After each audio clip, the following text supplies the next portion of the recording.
ప్రారంభించాలి ప్రారంభించాలి ప్రారంభించాలి ప్రారంభించాలి సహించాం సహించాం సహించాం సహించాం ప్రారంభించాలి ప్రారంభించాలి ప్రారంభించాలి ప్రారంభించాలి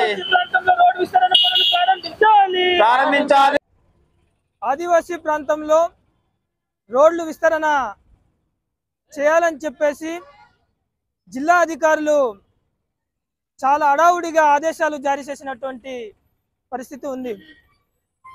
హైకోర్టు రోడ్లు విస్తరణపై హైకోర్టు ఆదేశాలు స్పష్టంగా ప్రతి హెడ్ క్వార్టర్లో మండల హెడ్ క్వార్టర్లో విస్తరణ పనులు చేయాలని చెప్పేసి హైకోర్టు ఆదేశాలు ఉన్నప్పటికీ ఈరోజు అల్లూరి సీతారామరాజు జిల్లాలో మాత్రం రోడ్లు విస్తరణ పనులు ఏదో హడావుడిగా చేసి అది ఆ అధికారుల మెప్పు కోసం హడావుడి చేసి ఈరోజు అది ఆపేసినటువంటి పరిస్థితి పాడేరులో కనిపిస్తూ ఉంది. మేము ఒకటే చెప్తా ఉన్నాం, ఆదివాసీ ప్రాంతంలో అభివృద్ధి చేయండి అని మేము చెప్పి ఆదివాసులుగా విజ్ఞప్తి చేస్తూ ఉన్నాం. ఈరోజు అభివృద్ధికి అమర దూరంలో ఉన్నటువంటి ఆదివాసీ ప్రాంతం ఇప్పుడిప్పుడే అభివృద్ధి చెందుతున్నటువంటి టైంలో ఈరోజు రోడ్డు విస్తరణ పనులు ఏదో జరుగుతూ ఉందని అనుకుంటే మేము చాలా ఆనందపడ్డాం. ఈరోజు ఈ రోడ్లు ఇరుకుగా ఉండడం వల్ల అనేక మంది చనిపోయినటువంటి పరిస్థితి ఉంది, అనేక మంది మరణాలు సంభవించినటువంటి పరిస్థితి ఉంది. కనీసం ఎమర్జెన్సీ వాహనాలు కూడా సమయానికి ఆసుపత్రిలో చేరలేనటువంటి పరిస్థితి ఆదివాసీ ప్రాంతంలో ఉంది. ఈ ట్రాఫిక్ నియంత్రణ పాడేరు హెడ్ క్వార్టర్లు లేకపోవడం వల్ల అనేక మంది ప్రాణాలు కోల్పోయినటువంటి పరిస్థితి ఉంది.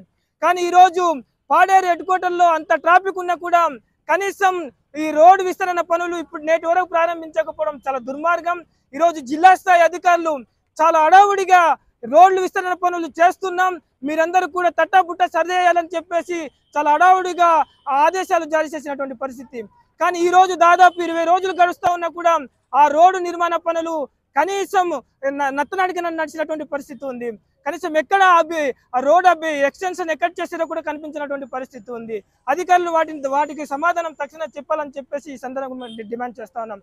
అదేవిధంగా ఒక పేదవాడు రోడ్ పక్కన ఫుట్పాత్ పెట్టుకుంటే 5 నిమిషాల్లో ఆగమేఘాల మీద వెళ్ళి అధికారుల ఫుట్పాత్ లో పెట్టుకున్నటువంటి ఆ పేదవాడికి హడావుడిగా రోడ్డు మీద లేపేసినటువంటి అధికారులు ఈరోజు అక్రమంగా రోడ్ల పక్క అక్రమంగా కట్టినటువంటి అక్రమ కట్టడాలు కూల్చేందుకు అధికారులు ఎందుకు నిర్లక్ష్యం వహిస్తున్నారని చెప్పేసి ఈ సందర్భంగా సూటిగా ప్రశ్నిస్తా ఉన్నాం. ఈరోజు అధికారులు నిర్లక్ష్యం వల్లనే అక్రమ కట్టడాలు విపరీతంగా పెరిగినటువంటి పరిస్థితి ఉంది. ఈరోజు అధికారులు నిర్లక్ష్యం వల్లనే ఈరోజు అడ్డగోలుగా ఈరోజు వ్యాపారస్తులు రోడ్ల మీద విచ్చలవిడిగా వ్యాపారం చేసుకున్నటువంటి పరిస్థితి ఉంది. కానీ వాళ్ళ మీద ఈరోజు అధికారులు కనీసం నోరు మెతుకుపోవడం చాలా దుర్మార్గం. ఈరోజు పెద్దల వైపు ఈరోజు అధికారులు వత్తాసు పలుకుతున్నటువంటి పరిస్థితి ఉంది. ఈరోజు పేదలు గుడిసెలు వేస్తే ఆ గుడిసెలు వెళ్ళి 5 నిమిషాల్లో పీకేస్తున్నటువంటి పరిస్థితి ఉంది. కనుక తక్షణమే ఈరోజు అధికారులు రోడ్డు విస్తరణ పనులు చేపట్టాలి. లేని పక్షంలో ఆదివాసీ ప్రాంతంలో రోడ్డు విస్తరణ పనులు చేపట్టకపోతే పెద్ద ఎత్తున ఆందోళన చేయాల్సి ఉంటుందని చెప్పేసి ఈ సందర్భంగా హెచ్చరిస్తా ఉన్నాం. అదేవిధంగా రోడ్డు అభివృద్ధి పనులకు ఎవరు ఆటంకం కలిగించినా కూడా ఎవరు అడ్డుపడినా కూడా సహించేది లేదని చెప్పేసి ఈ సందర్భంగా హెచ్చరిస్తా ఉన్నాం.